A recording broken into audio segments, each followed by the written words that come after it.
Hello friends, स्वागत है आप सभी का हमारे यूट्यूब चैनल पर। हम कर रहे थे बेसिक मैथ का हमने पार्ट 1 कर लिया है अभी। बेसिक मैथ का पार्ट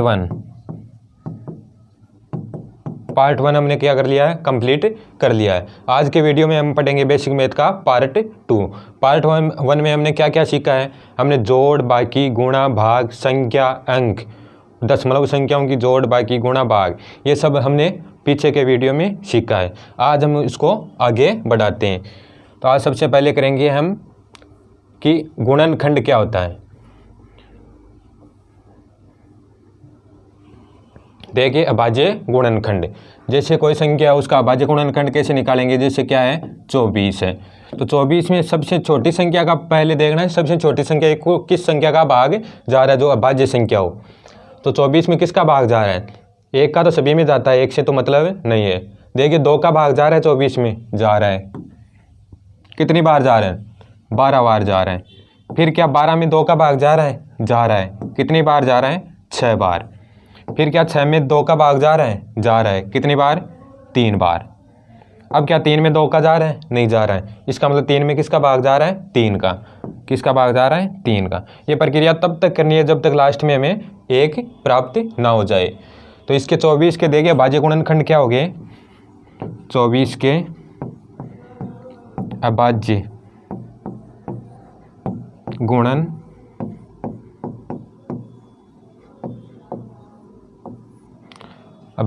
गुणनखंड 24 के अभाज्य गुणनखंड क्या हो गए, 2 गुणा 2 गुणा 2 गुणा 3। क्या हो गए, 2 गुणा 2 गुणा 2 गुणा 3। अब देखिए इसको हम क्या है, जो भी संख्या सेम हो रही है उसको हम क्या ले लेंगे, पावर में ले लेंगे। जैसे कोई संख्या है वो खुद से मल्टीप्लाई हो रही है, जैसे 2 का 2 से गुणा हो रहा है, तो इसको हम क्या लिख सकते हैं, 2 की पावर 2। जैसे क्या है, 2 गुणा 2 गुणा 2, तो 2 का गुणा कितनी बार हो रहा है, 3 बार हो रहा है। तो 2 की पावर इसको क्या लिख सकते हैं, हम 3 लिख सकते हैं। क्या लिख सकते हैं, 2 की पावर 3 लिख सकते हैं। जैसे क्या हो, 3 गुणा 3 गुणा 3 गुणा 3, तो यहाँ 3 का गुणा कितनी बार हो रहा है, 4 बार हो रहा है। तो इसको हम क्या लिख सकते हैं, 3 की पावर 4। क्या लिख सकते हैं, 3 की पावर 4। तो इसको हम क्या लिखेंगे, देखिए 2 का गुणा कितनी बार है, 3 बार, तो इसको क्या लिख सकते हैं, 2 की पावर 3 गुणा। अब 3 का गुणा कितनी बार है, 1 बार है, तो 3 को क्या लिख सकते हैं, 3 की पावर 1। क्या लिख सकते हैं, 3 की पावर 1। तो ये हमारे पास क्या है, 24 के अभाज्य गुणनखंड। अब देखिए अगर हमें गुणनखंडों की संख्या प्राप्त करनी हो, अगर अभाज्य गुणनखंड हमारे पास हो, उनसे हमें गुणनखंड कितने होंगे। इसके गुणनखंड क्या होते हैं, जैसे कोई संख्या है 12, तो गुणनखंड वो होंगे जो इससे जितनी भी छोटी संख्या या इसके बराबर जिसका भी इसमें भाग जा रहा है वो सब क्या है, इसके गुणनखंड है। जैसे क्या है, 12 में किसका भाग जा रहा है, 1 का भाग जा रहा है, तो इसका 1 क्या है, गुणनखंड है। 12 में किसका भाग जा रहा है, 2 का भाग जा रहा है, इसका मतलब 2 भी क्या है, 12 का गुणनखंड है। फिर देखना 3 का भाग जा रहा है, इसका मतलब 3 भी क्या है, 12 का गुणनखंड है। फिर 12 में देखना 4 का भी भाग जा रहा है, तो 4 भी क्या है, 12 का एक गुणनखंड है। फिर देखना 5 का जा रहा है, नहीं जा रहा है। फिर देखना किसका जा रहा है, 6 का, तो 6 भी 12 का एक क्या है, गुणनखंड है। फिर 7 का जा रहा है, नहीं जा रहा है। 8 का भी नहीं जा रहा है, 9 का भी नहीं जा रहा है, तो सीधा किसका जा रहा है, फिर 12 का। तो ये सब क्या है, 12 के क्या है, गुणनखंड। कितने हैं, 1 2 3 4 5 और ये 6। तो ये क्या है, सभी गुणनखंडों की संख्या। 12 के गुणनखंडों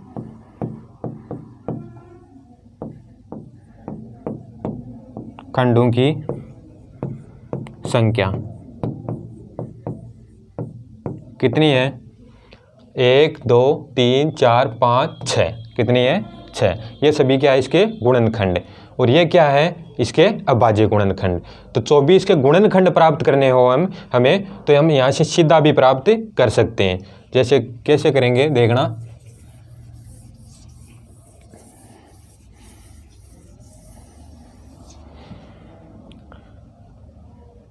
क्या है, देखिए 2 की पावर 3 गुणा 3 की पावर 1। यहाँ से हमें सीधा प्राप्त करना है कि इसके 24 के गुणनखंड कितने होंगे। तो कितने होंगे, देखिए जितनी भी यहाँ पावर है उसमें कितना कर दो, 1 प्लस कर दो। कितना कर दो, 1 प्लस कर दो। और आगे किसका निशान है, गुणा का दो, गुणा। फिर यहाँ कितनी पावर है उसमें भी प्लस 1 कर दो, तो 1 प्लस 1। अब देखिए क्या हुआ, 4 × 2 तो कितना हो गया, 8। यानी 24 के अगर हम गुणनखंड देखेंगे तो वो कितने होंगे, 8 होंगे। तो एक बार हम देख लेते हैं कि 24 के गुणनखंड कितने होते हैं। तो देखना 24 के गुणनखंड कितने होते हैं। देखना 24 में 1 का भाग जा रहा है, ठीक है। 24 में किसका भाग जा रहा है, 1 का भाग जा रहा है। क्या 24 में 2 का भाग जा रहा है, जा रहा है। 24 में 3 का भी भाग जा रहा है, कितने का जा रहा है, 3 का। फिर देखना 4 का भाग जा रहा है। फिर देखना 5 का नहीं जा रहा है, 6 का भाग जा रहा है। फिर देखना 7 का नहीं जा रहा है, 8 का जा रहा है। फिर देखना 9 का नहीं जा रहा है, 10 का नहीं जा रहा है, 11 का नहीं जा रहा है, लेकिन 12 का जा रहा है, तो 12। फिर किसका जा रहा है, 24 में 24 स्वयं का जा रहा है। तो कितने गुणनखंड हुए, 1 2 3 4 5 6 7 और 8। ये सब क्या है, इसके गुणनखंड। और ये क्या है, इसके अभाज्य गुणनखंड। ये तो है अभाज्य गुणनखंड और ये हो गए इसके फैक्टर या गुणनखंड। तो ये ध्यान रखना, अभाज्य गुणनखंड से भी हम पता लगा सकते हैं कि इसके कितने गुणनखंड होंगे। ठीक है, आगे देखना आप, एक उदाहरण से फिर से समझना।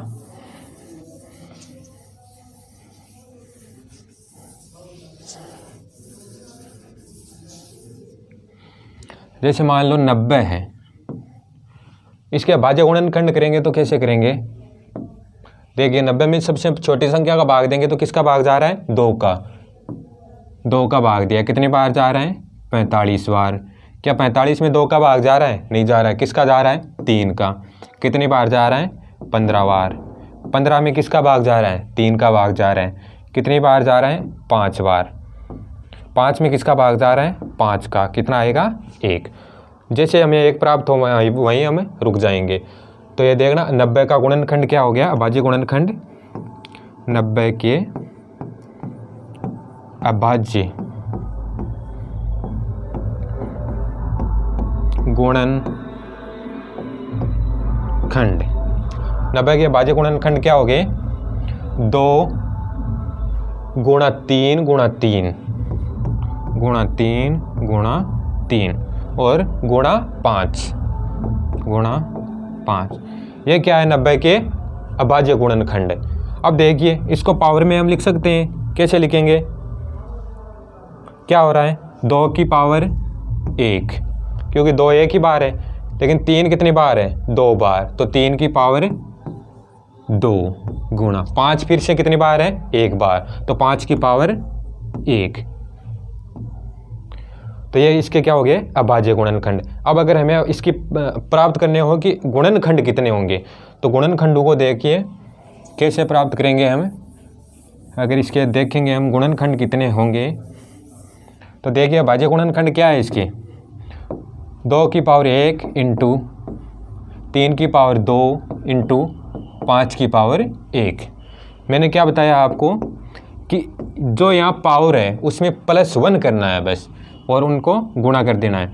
जैसे यहाँ 1 है तो 1 में 1 को जोड़ेंगे, गुणा का निशान। फिर यहाँ 2 है तो 2 में 1 जोड़ेंगे, फिर गुणा का निशान। फिर यहाँ 1 है तो 1 में 1 जोड़ेंगे। कितना बढ़ गया ये, 2 गुणा 3 गुणा कितना है, 2। देखिए 2 इंटू 3 इंटू 2 कितना हो गया, 12। कितना हो गया, 12। इसका मतलब क्या है, 90 के गुणनखंड कितने होंगे, 12 होंगे। कितने होंगे, 12। तो ये तो है 90 के अभाज्य गुणनखंड। क्या है, 2 की पावर 1 इंटू 3 की पावर 2 इंटू 5 की पावर 1। और अगर गुणनखंडों की संख्या हमें प्राप्त करनी है सीधी, तो यहाँ से प्राप्त कर सकते हैं हम, कितनी होगी, 12।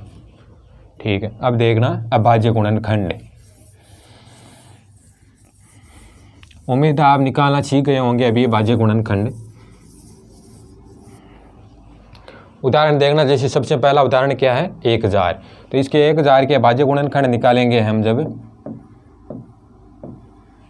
तो सबसे छोटी संख्या का भाग जा रहा है किसका? 2 का भाग जा रहा है। कितनी बार जा रहा है? 500 बार। 1000 में 2 का भाग जा रहा है कितनी बार? 500 बार। 500 में फिर से 2 का भाग जा रहा है, कितनी बार जा रहा है? 250 बार। कितनी बार जा रहा है? 250 बार। क्या 250 में 2 का भाग जा रहा है? जा रहा है। कितनी बार? 125 बार। फिर 125 में किसका भाग जा रहा है? 2 का नहीं जा रहा है, 3 का भी नहीं जा रहा है, किसका जा रहा है? 5 का। अब देखिए भाग का आपको कैसे पता चलेगा कि इसमें 2 का भाग जा रहा है, 3 का जा रहा है या 5 का जा रहा है? तो इसके लिए हम पढ़ेंगे क्या? विभाजकता नियम। विभाजकता नियम ये आगे का टॉपिक रहेगा हमारा, विभाजकता नियम। यहाँ से आपको पता चलेगा कि कौन सी संख्या में किसका भाग जाएगा।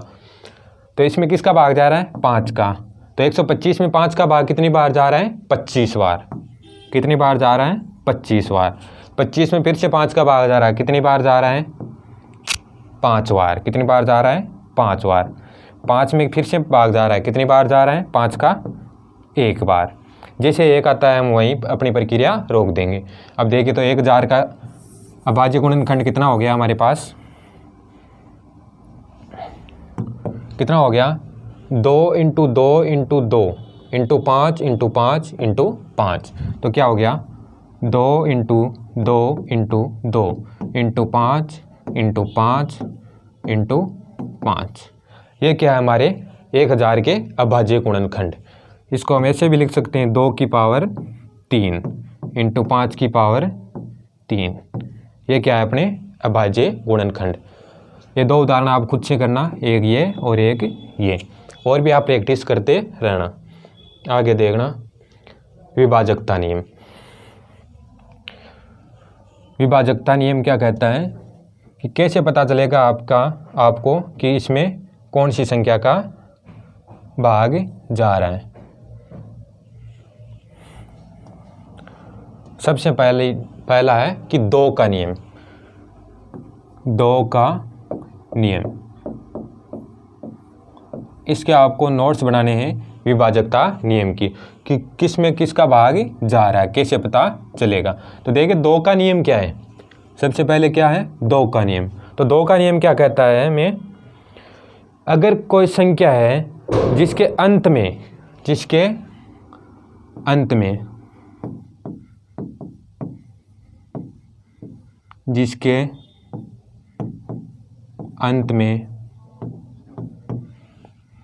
0, 2, 4, 6 और 8 हो,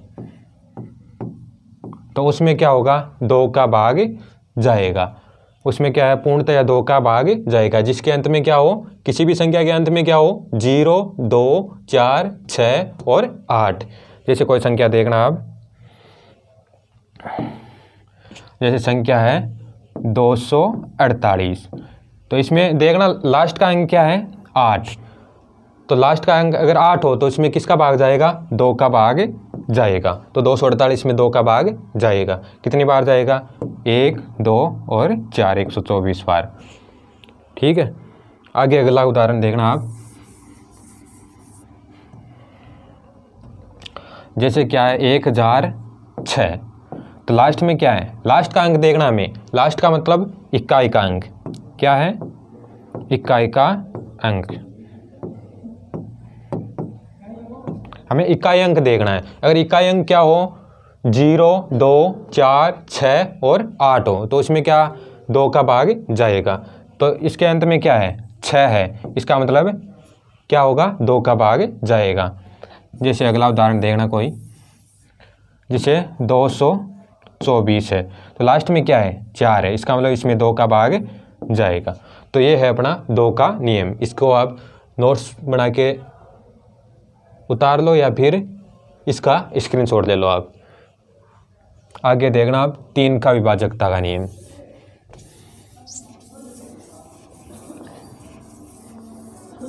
तीन का विभाजकता का नियम क्या कहता है? लिखना 3 का नियम। 3 का नियम क्या कहता है हमें? अगर संख्या दी गई है, अगर उस संख्या के अंकों को हम योग करें, कोई संख्या दी गई है हमें जैसे 336 और इसके अंकों का योग करें और योग करने पर जो प्राप्त संख्या होती है अगर उसमें 3 का भाग जा रहा है तो इसका मतलब क्या है, इस पूरी संख्या में भी 3 का भाग जाएगा। जैसे इसके अंकों को जोड़ेंगे हम, क्या है 3 + 3 + 6, अंकों का क्या करना है, योग करना है। कितना हुआ, 3 और 3 6, 6 और 6 12, योग करने पर कितना प्राप्त हुआ, 12। अगर प्राप्त संख्या में 3 का भाग जा रहा है तो इस पूरी संख्या में 3 का भाग जाएगा। क्या 12 में 3 का भाग जा रहा है, जा रहा है। कितनी बार जा रहा है, 4 बार। इसका मतलब इस पूरी संख्या में क्या है, 3 का भाग जाएगा। एक बार फिर से समझना आप।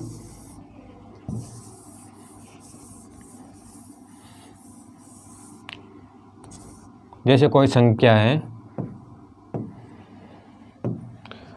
4026, तो इसके अंकों का योग करेंगे। सबसे पहले हम अंकों का योग क्या है, 4 + 0 + 2 + 6, कितना हुआ, 4 और 2 6 और 6 कितना हो गया, 12।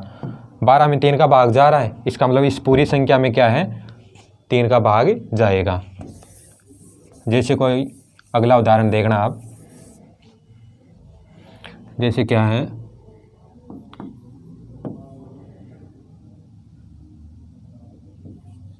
564 है, तो इसके अंकों का योग करेंगे हम। 5 और 6 11 और 4 15, 15 में 3 का भाग जा रहा है, इसका मतलब इस पूरी संख्या में क्या है, 3 का भाग जाएगा। तो 3 का नियम लिखना एक बार आप। अगर संख्या के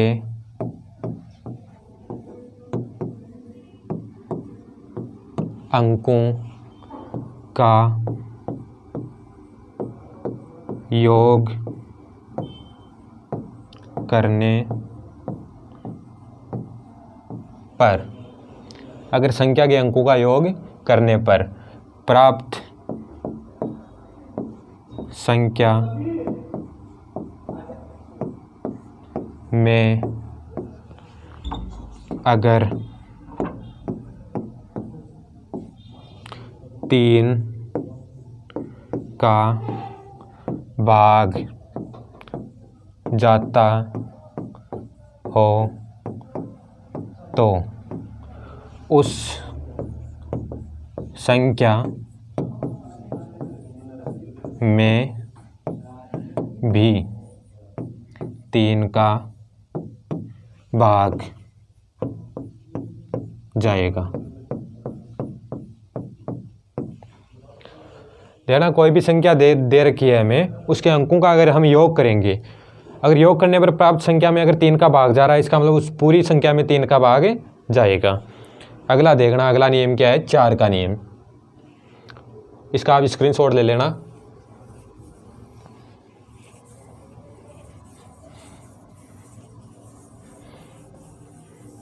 चार का विभाजकता का नियम देखना आप। किसका, 4 का, 4 का नियम। 4 का नियम क्या कहता है,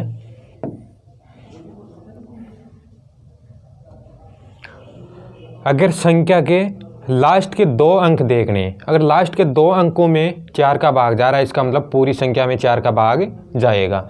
जैसे क्या हो, कोई संख्या हो 424, इसके लास्ट के 2 अंक देखने, अगर इनमें 4 का भाग जा रहा है, इसका मतलब इस कंप्लीट संख्या में क्या है, 4 का भाग जाएगा। क्या 24 में 4 का भाग जा रहा है, जा रहा है, इसका मतलब इस कंप्लीट संख्या में 4 का भाग जाएगा। जैसे संख्या देखना कोई भी आप, 1044, लास्ट के 2 डिजिट देखने में, क्या 44 में 4 का भाग जा रहा है, जा रहा है, इसका मतलब इस कंप्लीट संख्या में क्या है, 4 का भाग जाएगा। जैसे देखना 4036, करना क्या है हमें, लास्ट के 2 अंक देखने हैं बस। लास्ट के 2 अंकों में अगर 4 का भाग जा रहा है, क्या 36 में 4 का भाग जा रहा है, जा रहा है, इसका मतलब इस कंप्लीट संख्या में क्या है, 4 का भाग जाएगा। तो 4 का नियम है, अगर किसी संख्या के अंत में 2 जीरो हो तो भी उस संख्या में क्या जाएगा, 4 का भाग जाएगा। जैसे क्या हो, हमारे पास 4600 है, तो लास्ट में क्या है, 2 अंक क्या है, 0। इसका मतलब क्या है, इसमें 4 का भाग जाएगा। जैसे कोई भी संख्या हो 44,500, इसके क्या देखने हैं हमें, लास्ट के 2 डिजिट देखने हैं। लास्ट के 2 डिजिट क्या है, 0। इसका मतलब इसके में 4 का भाग जाएगा। तो ये है अपना 4 का नियम। आगे देखना 5 का नियम।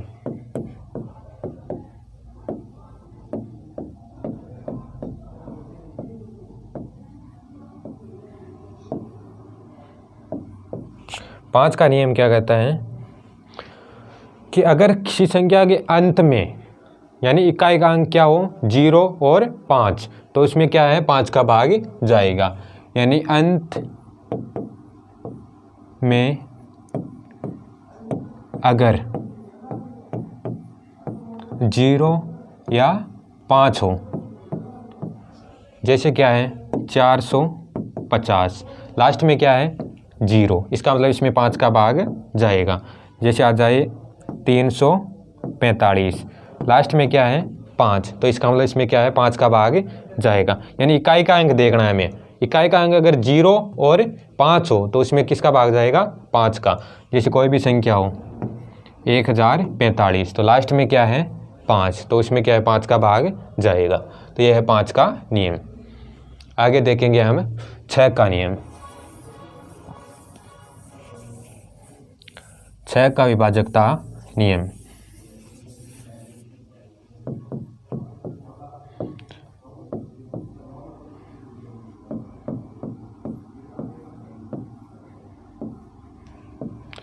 छः का नियम क्या कहता है, देखिए अगर किसी संख्या में 2 का और 3 का भाग जा रहा है तो उसमें क्या है 6 का भी भाग जाएगा। जैसे कोई भी संख्या है, जैसे मान लो 1 2 3 4 यानी 1234 कोई संख्या है। अगर इस संख्या में मान लो 2 का भाग जा रहा है और 3 का भाग जा रहा है तो इसमें किसका भाग जाएगा, 6 का भी जाएगा। क्या इसमें 2 का भाग जा रहा है, देखिए लास्ट में क्या है 4, इसका मतलब क्या 2 का भाग जा रहा है। क्या 3 का जा रहा है क्या, इसमें देखिए 1 और 2 कितना 3, 3 और 3 6, 6 और 4 कितना हो गया 10, इसका मतलब इसमें 3 का भाग नहीं जा रहा, तो इसमें 6 का भी भाग नहीं जाएगा। यानी 6 का भाग उसी संख्या में जाएगा जिसमें 2 और 3 दोनों का भाग जाता हो। जैसे कोई संख्या देखना आप,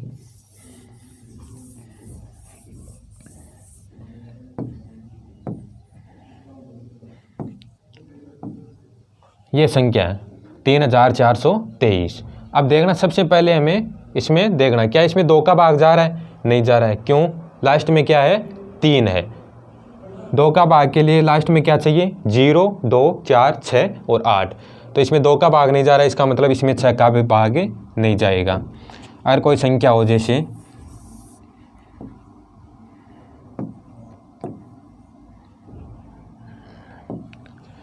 6396, अब इसमें देखना है क्या इसमें 2 का भाग जा रहा है, देखना लास्ट में क्या है 6, तो इसका मतलब क्या है इसमें 2 का भाग जा रहा है। किसका जा रहा है, 2 का जा रहा है। अब देखना 3 का, क्या 3 का जा रहा है क्या, देखना 6 और 3 कितना हो गया 9, 9 और 9 18, 18 और 6 कितना हो गया 24, क्या 24 में 3 का भाग जा रहा है, जा रहा है। इसका मतलब इस संख्या में क्या है 2 का भी भाग जा रहा है और 3 का भी जा रहा है, इसका मतलब क्या है इसमें 6 का भी भाग जाएगा। यानी 6 के भाग के लिए हमें क्या ज़रूरत है, उस संख्या में 2 का भी भाग जाना चाहिए और 3 का भी भाग जाना चाहिए। अब देखना 7 का नियम।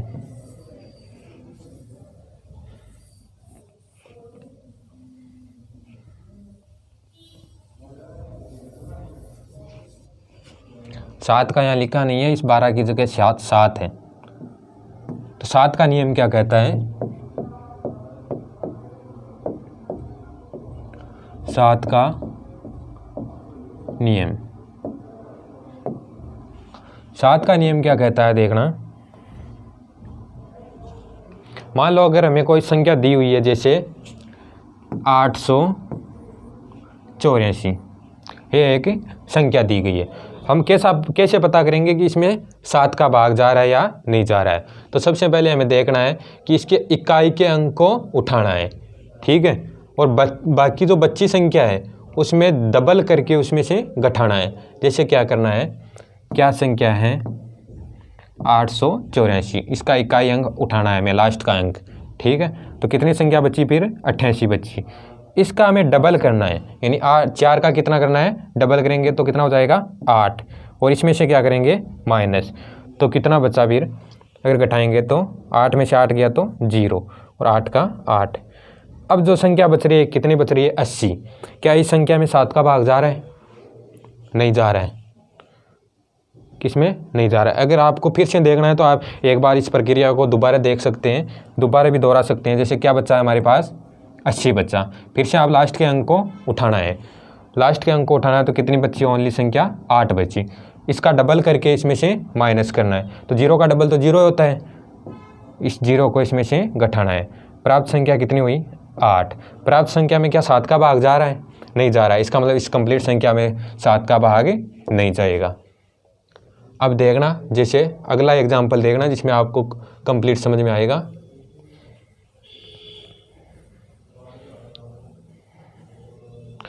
जैसे मान लो यहाँ होता कि 882 है, 882 है, क्या करना है हमें, लास्ट के डिजिट को डबल करके बच्ची संख्या में से घटाना है। तो बच्ची संख्या तो क्या है ओनली 88 बच्ची, इसका डबल करना है तो कितना हो गया डबल 4, इसमें से क्या करना है माइनस, कितना बचा 4 और 8, कितना बच गया 8। अब देखिए 84 में भी 7 का भाग जा रहा है, अगर आपको फिर भी इस 2 डिजिट में भी नहीं पता हो तो वापस आप एक बार इस प्रक्रिया को दोहरा सकते हैं। तो कितना बचा था हमारे पास 84, क्या करना है लास्ट के डिजिट को डबल करके बच्ची संख्या में से घटाना है। तो बच्ची संख्या को कितनी होगी ओनली 8, इसका डबल करना है तो 8 को 8 में से घटाएंगे, कितना बचा 0। देखिए 0 आ जाए या 7 का किसी संख्या में भाग जा रहा है तो उस संख्या में क्या जाएगा 7 का भाग जाएगा। लास्ट में क्या आ रहा है 0, इसका मतलब इस संख्या में क्या है 7 का भाग जाएगा।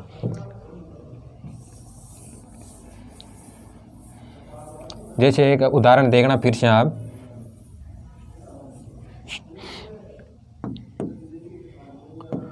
1428 यानी 1428 है। करना क्या है हमें कि लास्ट की अंक को बच्ची संख्या में से डबल करके घटाना है। बच्ची संख्या कितनी है 142, इसका डबल करके इसमें से घटाना है। तो डबल कितना होगा 8 का 16, इसमें से माइनस करेंगे तो कितना है, देखिए 12 में से 6 घटे तो 6, 3 में से 1 गया तो 2 और 1, कितना बचा 126। अभी हमें फिर से नहीं पता है कि इसमें 7 का भाग जा रहा है या नहीं जा रहा है, वापस प्रक्रिया को क्या करना है हमें दोहराना है। क्या करते हैं लास्ट के अंक को डबल करके बच्ची संख्या में से घटाते हैं। तो बच्ची संख्या कितनी है ओनली 12, तो 12 में से इसके डबल घटाएंगे, डबल कितना हो जाएगा 12, कितना बचा 0, इसका मतलब लास्ट में 0 बच रहा है, इसका मतलब इसमें क्या है 7 का भाग जा रहा है। या तो 0 बचे या 7 का मल्टीपल बचे, जैसे 7 बच्चे, 14 बच्चे, 21 बच्चे, 28 बच्चे, जिसमें 7 का भाग जाता हो ऐसी संख्या बच्चे तो उस संख्या में कंप्लीट 7 का भाग जाएगा। अगर वैसी संख्या नहीं बच रही है तो उसमें 7 का भाग नहीं जाएगा। ये है अपना 7 का नियम।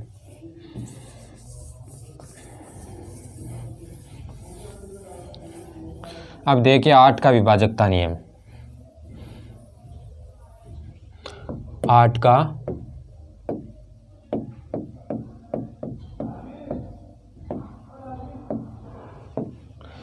का नियम देखिए। 8 का नियम क्या कहता है, जैसे 4 का नियम क्या है कि लास्ट के 2 नंबर में 4 का भाग जाना चाहिए, वैसे 8 का है। 8 का नियम क्या कहता है कि लास्ट के 3 डिजिट में अगर 8 का भाग जा रहा है तो उस पूरी संख्या में क्या है 8 का भाग जाएगा। जैसे कोई संख्या है 824, 4824 एक संख्या है, लास्ट के 3 डिजिट देखने हैं हमें, अगर उनमें किसका भाग जा रहा है 8 का भाग जा रहा है, इसका मतलब इस कंप्लीट संख्या में किसका भाग जाएगा 8 का भाग जाएगा। क्या इसमें 8 का भाग जा रहा है क्या, देखना 8 में जा रहा है 1 बार और 2 में नहीं जा रहा है तो भाग टूट की 0। 24 में जा रहा है कितनी बार 3 बार, यानी 824 में किसका भाग जा रहा है 8 का भाग जा रहा है, इसका मतलब इस कंप्लीट संख्या में 8 का भाग जाएगा। जैसे कोई संख्या देखना फिर से, जैसे 99,888, तो लास्ट के 3 अंक देखने हैं हमें। अगर उनमें 8 का भाग जा रहा है तो इस कंप्लीट संख्या में क्या है, 8 का भाग जाएगा। लास्ट के 3 डिजिट क्या है, 888। लेकिन 888 में 8 का भाग जा रहा है कितनी बार, 111 बार। इसका मतलब क्या है, इस कंप्लीट संख्या में 8 का भाग जाएगा। यह है 8 का नियम। अगर लास्ट में 3 जीरो हैं तब भी उसमें क्या जाएगा, 8 का भाग जाएगा। जैसे आ जाए हमारे पास 98,000, अगर लास्ट में 3 जीरो है तो उसमें क्या है, 8 का भाग जाएगा। 2 जीरो है तब नहीं जाएगा।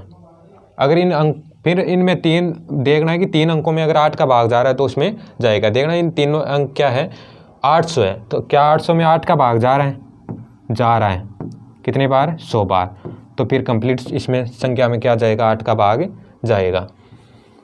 अगर मान लो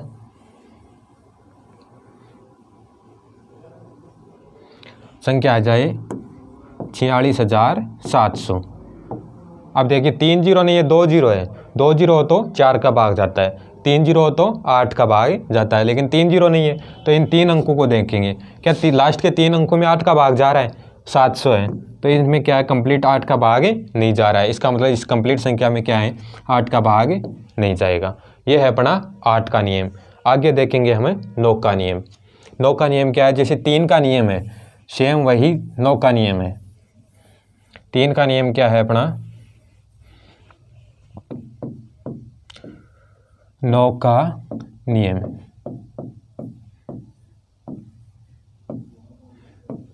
तीन का नियम क्या पढ़ा है हमने कि अगर संख्या के अंकों का योग करें और प्राप्त संख्या में अगर 3 का भाग जा रहा है, इसका मतलब उसमें 3 का भाग जा रहा है।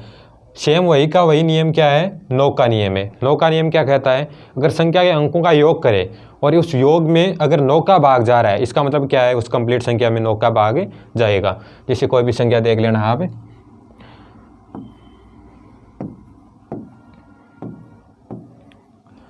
93,663 एक संख्या है। अब इसमें पता करना है हमें कि 9 का भाग जा रहा है या नहीं जा रहा है। क्या करेंगे, इसके अंकों का योग करेंगे। तो अंकों का योग क्या है, 9 + 3 + 6 + 6 + 3 कितना हो गया, 9 और 3 12 और 6 18 और 6 24 और 3 27। क्या 27 में 9 का भाग जाता है, क्या जाता है, कितनी बार जा रहा है, 3 बार। इसका मतलब क्या है, इस कंप्लीट संख्या में क्या है, 9 का भाग जाएगा। यानी अंकों का योग करने पर जो प्राप्त संख्या होती है, अगर उस संख्या में हमारे पास 9 का भाग जा रहा है, इसका मतलब क्या है, कंप्लीट संख्या में 9 का भाग जाएगा। जैसे कोई संख्या देखना फिर से आप,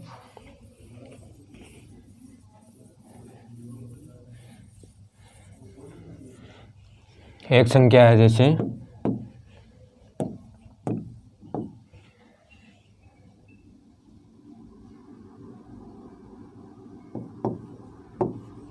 यह संख्या है, इसमें पता करना है हमें कि 9 का भाग जा रहा है या नहीं जा रहा है। क्या करेंगे, हम अंकों का योग करेंगे। अगर योग में 9 का भाग जा रहा है, इसका मतलब इस कंप्लीट संख्या में 9 का भाग जाएगा। अंकों का योग करने पर कितना हो रहा है, 2 और 7 9, 9 और 4 11, 11 और 5 16, 16 और 5 21, 21 और 4 25।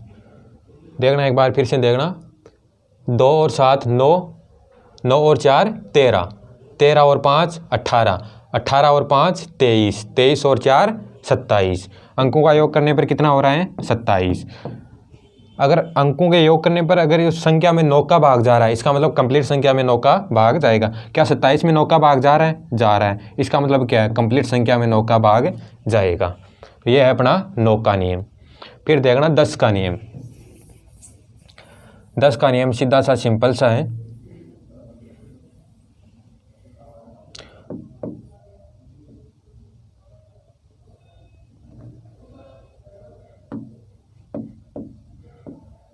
दस का नियम क्या कहता है, अगर इकाई अंक या अंत में इकाई अंक क्या हो, 0 हो, तो उस संख्या में 10 का भाग जाएगा। जैसे कोई संख्या है 220, लास्ट में क्या है, 0 है, इसका मतलब इसमें 10 का भाग जाएगा। जैसे क्या है 480 है, लास्ट में क्या है 0 है, इसका मतलब इसमें 10 का भाग जाएगा। कोई भी संख्या देख लेना, जैसे 1000 है, लास्ट में क्या है 0, इसका मतलब इसमें 10 का भाग जाएगा। जैसे कोई संख्या है, फिर से देखना 2000, लास्ट में क्या है 0, इसका मतलब इसमें क्या है 10 का भाग जाएगा। अगर ऐसा लिख दूँ मैं कि 20,080 है, इसमें क्या 10 का भाग जा रहा है, तो लास्ट में देखना है हमें क्या है 0, तो इसमें क्या है 10 का भाग जाएगा। यानी इकाई का अंक देखना है हमें, अगर वो 0 है तो इसमें 10 का भाग जाएगा, अगर 0 नहीं है तो इसमें 10 का भाग कंप्लीट नहीं जाएगा। आगे देखना 11 का नियम। 11 का नियम क्या है हमारे पास,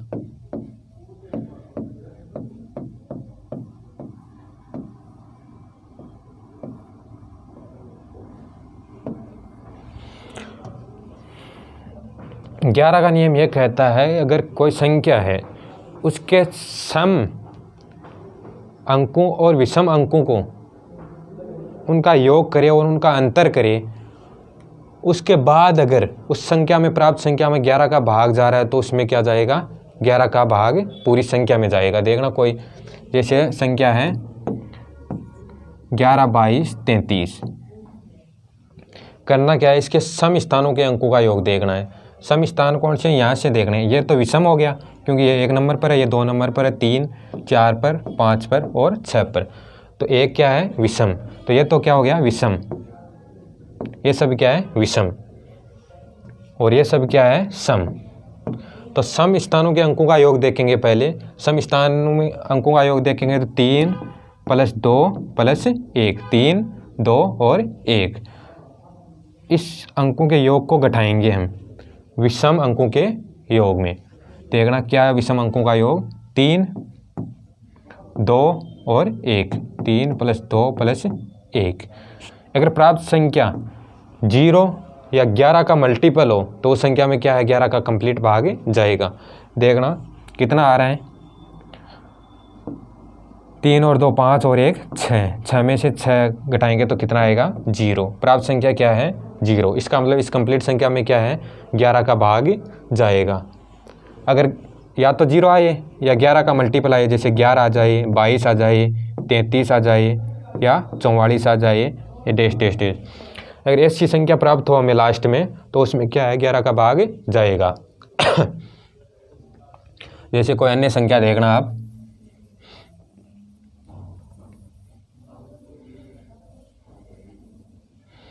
जैसे है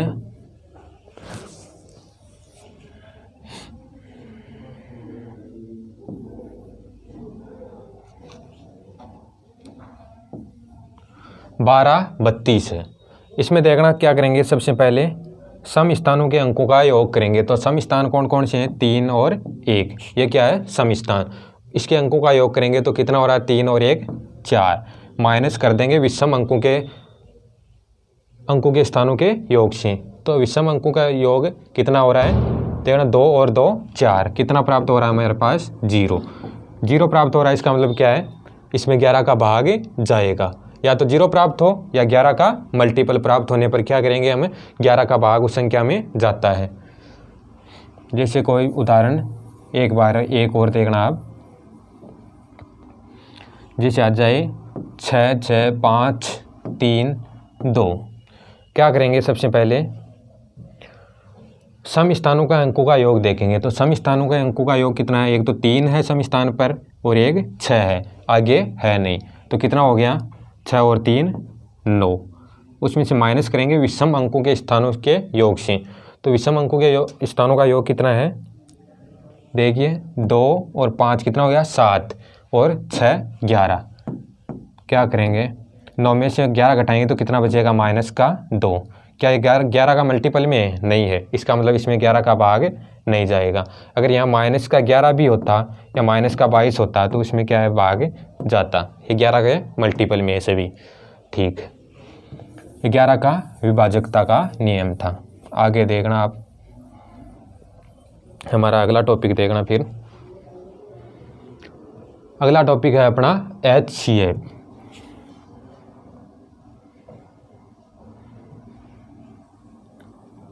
अब देखेंगे हम कि एच शेप कैसे निकालें। तो देखना एच शेप में क्या करते हैं, बस अभाज्य गुणनखंड विधि को अपनाएंगे हम। अभाज्य गुणनखंड करेंगे, इनका अलग अलग करेंगे। जैसे क्या है 35 और 42 का हमें एच शेप निकालना है। तो सबसे पहले क्या करेंगे 35 का करेंगे, फिर 42 का अभाज्य गुणनखंड करेंगे। तो 35 का करेंगे तो कितना आएगा देखना, अलग अलग करेंगे। 35 में देखिए 3 का भाग जा रहा है क्या, नहीं जा रहा है। किसका जा रहा है 5 का। फिर कितना आया 7 में किसका भाग जा रहा है 7 का, कितना बचा 1। यानी 35 को हम क्या लिख सकते हैं 3 × 5 × 7 और इंटू 1 भी लिख सकते हैं, क्योंकि एक में सभी का भाग जाता है। अगर लिखो तो भी ठीक है, अगर नहीं लिखो तो भी ठीक है। तो 35 को क्या लिख सकते हैं हम 5 × 7। अब देखना फिर से 42 का देखना, 42 का अभाज्य गुणनखंड करेंगे तो 42 में किसका भाग जा रहा है 2 का भाग जा रहा है। कितनी बार जा रहे हैं 21 बार। 21 में 2 का भाग नहीं जा रहा है, तो 21 में किसका भाग जा रहा है 3 का भाग जा रहा है। कितनी बार जा रहा है 7 बार। अब 7 में किसका भाग जा रहा है 7 का, कितनी बार 1 बार। तो 42 को हम क्या लिख सकते हैं 2 × 3 × 7। अब अगर देखिए हमें एच शेप निकालना है, तो इनमें देखना है कि कॉमन क्या है दोनों में, इन दोनों में क्या है कॉमन क्या है, वही अपना क्या हो जाएगा एच शेप। तो देखिए इसमें 5 है, किसी में इसमें ऊपर 5 है तो इसमें 5 है नहीं है।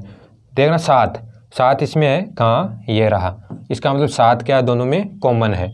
कितना है, तो इसका एच शेप क्या हो जाएगा, कॉमन है तो 7, क्या है कॉमन 7 है, तो इसका क्या हो जाएगा ये एच शेप हो जाएगा। जैसे अगली संख्या देखना एक बार आप, अभाज्य गुणनखंड विधि से करेंगे हम इसका एच शेप।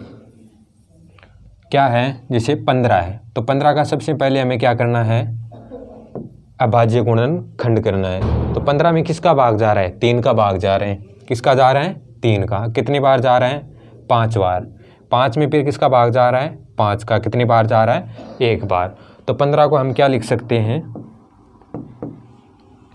1 को आप लिख भी सकते हो और नहीं भी लिखो तो भी चलेगा। क्या है 3 × 5, ठीक है। अगर मान लो कोई बाई चांस अगर किसी में कुछ भी कॉमन ना हो तो वहाँ 1 तो कॉमन होता ही है, यानी उसका एच शेप क्या हो जाएगा 1 हो जाएगा।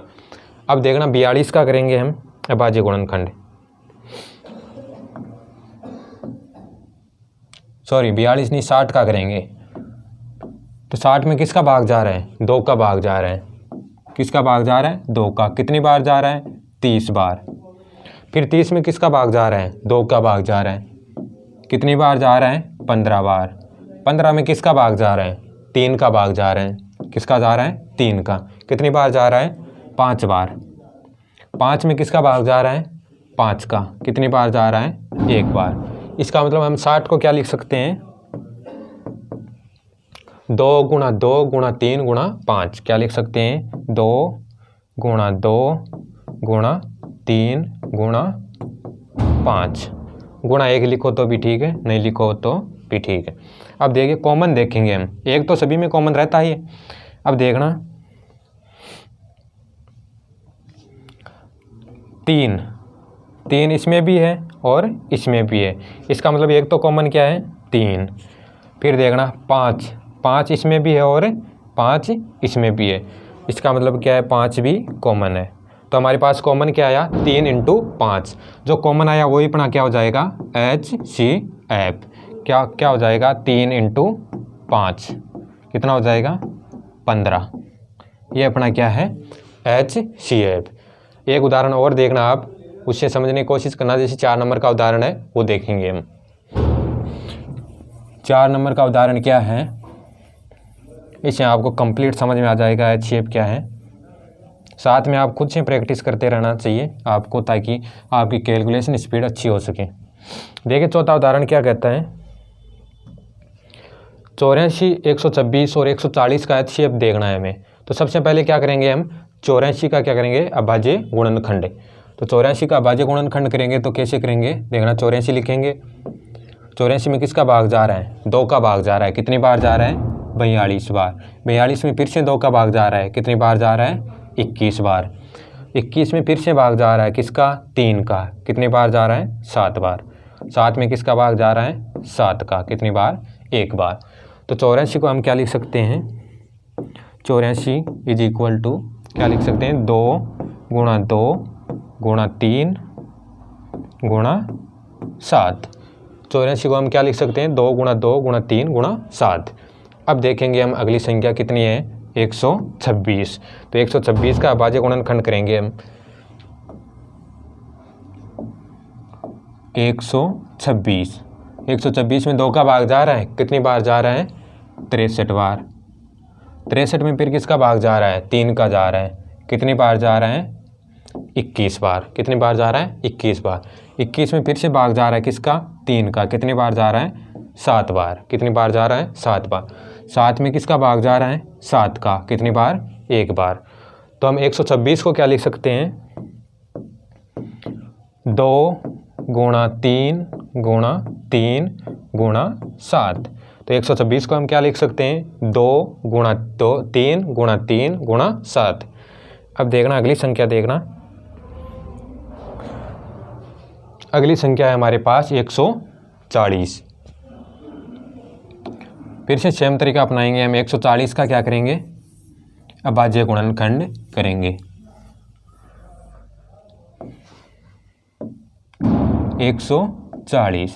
140 में किसका भाग जा रहा है? 2 का भाग जा रहा है, कितनी बार जा रहा है? 70 बार। 70 में फिर से किसका भाग जा रहा है? 2 का भाग जा रहा है, कितनी बार जा रहा है? 35 बार। 35 में फिर से भाग जा रहा है किसका? 5 का, कितनी बार? 7 बार। 7 में फिर से भाग जा रहा है किसका? 7 का, कितनी बार? 1 बार। तो 140 को हम क्या लिख सकते हैं? 2 गुणा 2 गुणा 5 गुणा 7। तो 140 को हम क्या लिखेंगे? 2 गुणा 2 गुणा 5 गुणा 7। क्या लिख सकते हैं 140 को? 2 गुणा 2 गुणा 5 गुणा 7। अब देखना इन तीनों में देखना है कि कॉमन क्या आ रहा है। तो तीनों में देखना कॉमन क्या है। देखिए 2 इसमें भी है, 2 इसमें भी है और 2 इसमें भी है। इसका मतलब एक तो कॉमन क्या आ रहा है? 2। फिर क्या है? 2 इसमें भी है लेकिन इसमें नहीं है, इसमें भी है। तीनों में कॉमन होना चाहिए तो इसमें नहीं है। फिर देखना 3 इसमें भी आ रहा है और इसमें भी आ रहा है लेकिन इसमें नहीं आ रहा है। इसका मतलब क्या है? 3 भी कॉमन नहीं है। फिर देखना 7 देखना 7 इसमें भी आ रहा है, इसमें भी आ रहा है और इसमें भी आ रहा है। इसका मतलब 7 क्या है? तीनों में कॉमन है। तो 7 को फिर से लिख लेंगे हम। और इसके अलावा कोई भी संख्या कॉमन नहीं है हमारे पास। तो इसका एच शेप क्या हो जाएगा? एच शेप जो कॉमन आया वही एच शेप हो जाएगा। 2 × 7 कितना हो जाएगा? 14। यानी 84, 126 और 140 का जो एच शेप प्राप्त होगा हमें वो क्या होगा? 14। जो कॉमन होगी वही संख्या क्या होगी? एच शेप होगी। इसको आप देख सकते हैं, एक बार दोबारा देख लेना। अब मान लो कोई संख्या है जिसमें कुछ भी कॉमन नहीं आ रहा है तो उसका एच शेप क्या होगा? देखिए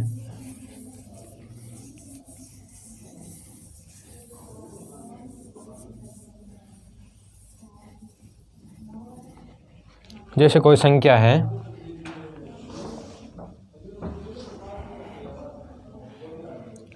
जैसे हो गई 21 और एक संख्या हो गई जैसे 16। ठीक है, इन दोनों का हमें क्या निकालना है? एच शेप निकालना है, 21 और 16 का। तो इनमें क्या करेंगे? वही रणनीति अपनाएंगे हम। क्या करेंगे? सबसे पहले 21 का क्या करेंगे? अभाज्य गुणनखंड। 21 में किसका भाग जा रहा है? 3 का, कितनी बार? 7 बार। 7 में किसका भाग जा रहा है? 7 का, कितनी बार? 1 बार। तो 21 को हम क्या लिख सकते हैं? 3 × 7 × 1 लिख सकते हैं, कोई दिक्कत नहीं है। फिर देखना 16 का वापस हम क्या करेंगे? वही अभाज्य गुणनखंड करेंगे। तो 16 का करेंगे तो क्या होगा? 16 में 2 का भाग जा रहा है, किसका भाग जा रहा है? 2 का, कितना आ रहा है? 8। फिर 8 में किसका भाग जा रहा है? 2 का, कितनी बार जा रहा है? 4 बार। 4 में फिर से भाग जा रहा है किसका? 2 का, कितना आ रहा है? 2। फिर 2 में किसका भाग जा रहा है, 2 का, कितना आ रहा है, 1। तो हम 16 को क्या लिख सकते हैं, 16 को लिख सकते हैं हम 2 इंटू 2 इंटू 2 इंटू 2। 16 को क्या लिख सकते हैं, 2 इंटू 2 इंटू 2 इंटू 2। अब देखिए इनमें कुछ कॉमन आ रहा है, देखिए इसको मल्टीप्लाई 1 भी कर सकते हैं हम। एक क्या है, सभी में समान रहता है, एक का कोई मतलब नहीं है। किसी भी संख्या को आप 1 से गुणा करोगे वही संख्या आपको प्राप्त होगी। तो एक सभी में गुणा में साथ में रहता है। तो देखिए इसमें कुछ भी कॉमन नहीं आ रहा है। जैसे क्या है, 3 कॉमन नहीं है, 7 भी नहीं है, लेकिन देखना 1 दोनों में कॉमन है। तो इसका मतलब क्या है, अगर कुछ भी कॉमन नहीं हो तो उसका HCF क्या हो जाएगा, उसका HCF क्या हो जाएगा, हमेशा 1। अगर किसी संख्या में कुछ भी आपको कॉमन नहीं आ रहा है तो 1 कॉमन आता है फिर, और उसका HCF कितना हो जाएगा, 1 हो जाएगा। आगे देखना आप LCM। HCF के बाद क्या है, LCM। तरीका सेम रहेगा, बस अब भाज्य गुणनखंड करना है, उनमें अलग अलग करना है HCM में, और इसमें एक साथ करने हैं। जैसे अपना पहला उदाहरण क्या है, जैसे 12 और 15। अगर HCM निकालना है तो दोनों को साथ में भाज्य गुणनखंड करना है। जैसे 12 और 15 का साथ में करेंगे। सबसे पहले सबसे छोटी संख्या का भाग देंगे। अगर किसी में जा रहा है तो अगर 12 में 2 का भाग जा रहा है तो 2 का दे दो, तो कितना आएगा, 6। देखिए 15 में नहीं जा रहा है तो 15 का 15। फिर किसी संख्या में 2 का भाग जा रहा है किस में, 6 में, कितनी बार जा रहा है, 3 बार। 15 का 15, 15 में नहीं जा रहा है इसलिए। अब 2 का नहीं जा रहा है किसी में, लेकिन 3 का जा रहा है, इसमें भी जा रहा है और इसमें भी जा रहा है, तो 3 का देंगे। 3 में 3 का 1 बार, 15 में देंगे तो 5। अब देखिए कितना बच रहा है लास्ट में, 5। तो अब क्या देंगे, 5 का भाग, 1 और 1। प्रक्रिया तब तक करनी है जब तक लास्ट में 1 1 प्राप्त ना हो जाए। तो अब देखिए 12 और 15 का LCM कितना हो जाएगा, 2 इंटू 2 इंटू 3 इंटू 5। ये क्या है, 12 और 15 का LCM कितना हो गया, 5 3 15 दूनी 30 दूनी 60, कितना हो गया, 60। ये है 12 और 15 का LCM, क्या है, 60। देखना एक उदाहरण और देखना आप।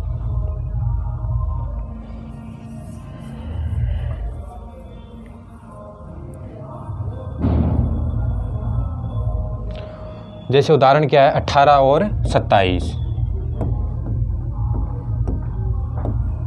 क्या करना है हमें, सेम प्रोसेस करनी है। देखिए सबसे पहले सबसे छोटी संख्या का भाग देंगे। अगर जा रहा है किसी में, देखिए 2 का भाग जा रहा है, किस में जा रहा है, 18 में जा रहा है, 2 का भाग देंगे। 18 में कितनी बार जा रहा है, 9 बार। 27 में जा नहीं रहा है तो 27 का 27। अब देखिए 2 का किसी में नहीं जा रहा है, लेकिन 3 का जा रहा है, इसमें भी जा रहा है और इसमें भी जा रहा है, तो 3 का भाग देंगे। 9 में तो कितनी बार जा रहा है, 3 बार, और 27 में कितनी बार जा रहा है, 9 बार। फिर से 3 का भाग जा रहा है दोनों में, कितनी बार जा, 3 में 1 बार, 9 में 3 बार। फिर से 3 का भाग जा रहा है 3 में, तो 3 1 बार जा रहा है और 1 बार जा रहा है। 3 में कितनी बार जा रहा है, 1 बार। लास्ट में कितना आ गया, 1 और 1। अब हमारे क्या है, इसको मल्टीप्लाई कर देंगे, वही अपना क्या है, LCM है। तो LCM कितना हो गया यहाँ से,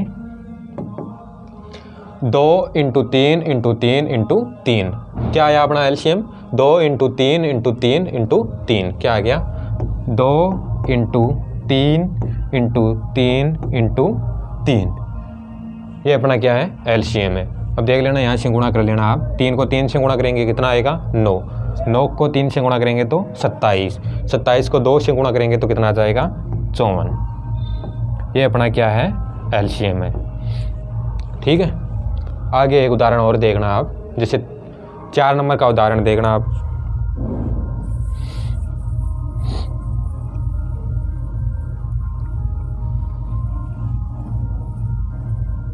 चार नंबर का उदाहरण क्या है, 15 45 और 60। देख क्या करना, क्या है, वही सेम प्रोसेस करनी है, बस तीनों का क्या करना है, एक साथ भाज्य गुणनखंड करना है। क्या किसी संख्या में 2 का भाग जा रहा है क्या, इसमें नहीं जा रहा है, इसमें नहीं जा रहा है, लेकिन इसमें जा रहा है। किस में जा रहा है, 60 में जा रहा है, तो 2 का भाग देंगे। सबसे पहला 15 का 15, इसमें नहीं जा रहा है तो 45 का 45, इसमें भी नहीं जा रहा। 60 में जा रहा है कितनी बार? 30 बार। फिर से 30 में जा रहा है 2 का भाग, कितनी बार जा रहा है? 15 बार। 15 का 15, 45 का 45, और 30 में 2 का भाग देंगे तो कितनी बार जा रहा है? 15 बार। अब देखिए 2 का किसी में नहीं जा रहा है तो 3 का जा रहा है, किसमें? 15 में भी जा रहा है और 45 में भी जा रहा है और 15 में भी जा रहा है, तो 3 का भाग देंगे। 15 में कितनी बार गया? 5 बार। 45 में कितनी बार गया? 15 बार। और 15 में कितनी बार गया? 5 बार। फिर किसी संख्या में 3 का भाग जा रहा है कि देखना,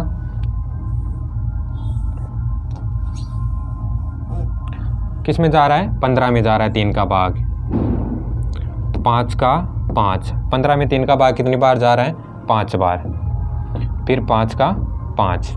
अब क्या है? तीनों संख्याओं में किसका भाग जा रहा है? 5 का भाग जा रहा है। कितना आएगा? 1, 1 और 1। अब अपना एलसीएम क्या हो जाएगा? इन सभी का मल्टीप्लाई क्या हो जाएगा? एलसीएम हो जाएगा। सभी का मल्टीप्लाई क्या है? एलसीएम क्या है? सभी 2 × 2 × 3 × 3 × 5 क्या है? 2 × 2 × 3 × 3 × 5, ये अपना क्या है? एलसीएम है। इन सभी को गुणा करना है आपको। जैसे क्या है? 3 पंजो 15, 15 को 3 से गुणा करेंगे तो 45, 45 को 2 से गुणा करेंगे तो 90, और 90 को 3 से गुणा करेंगे, 2 से गुणा करेंगे तो 180। कितना आ जाएगा? 180। यही अपना क्या है? आंसर है। यही अपना क्या है? एलसीएम है। अब देखिए आप, एलसीएम और एचसीएफ हमने निकालना सीख लिया है। इनको हम आगे डिटेल में और भी ज़्यादा डिटेल में पढ़ेंगे, ये अपना टॉपिक है आगे। लेकिन यहाँ एक बार आपको थोड़ा सा ज्ञान होना चाहिए ताकि आपके एक संख्या है जैसे अभाज्य संख्या, वो समझ में आ सके कि सहभाज्य संख्या क्या होती है। वो हमने पहले छोड़ दिया था, क्योंकि अगर हमें पहले बताता तो आपको पता नहीं चलता, क्योंकि आपको एलसीएम और एचसीएफ नहीं आ रहे थे। तो सहभाज्य संख्या,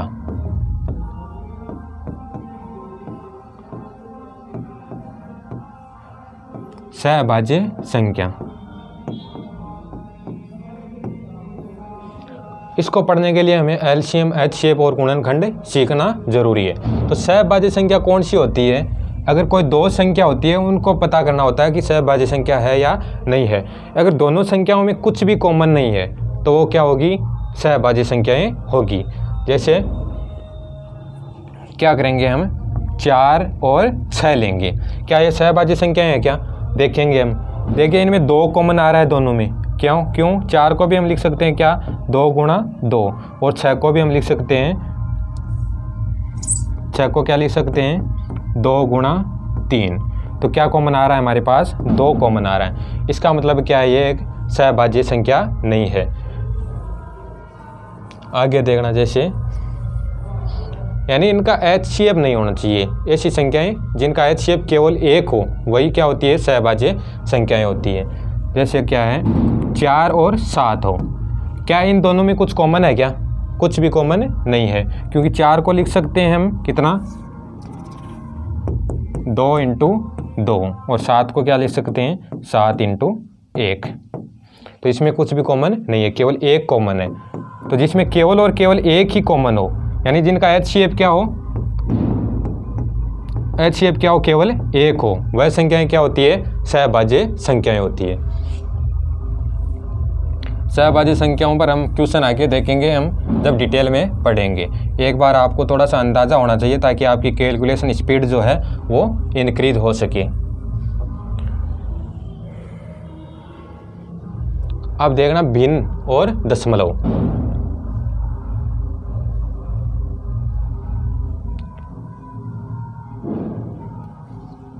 भिन्नों को दशमलव में और दशमलव को भिन्न में कैसे बदलते हैं, यहाँ से देखना आपको। जैसे पहला उदाहरण क्या है? 20/100।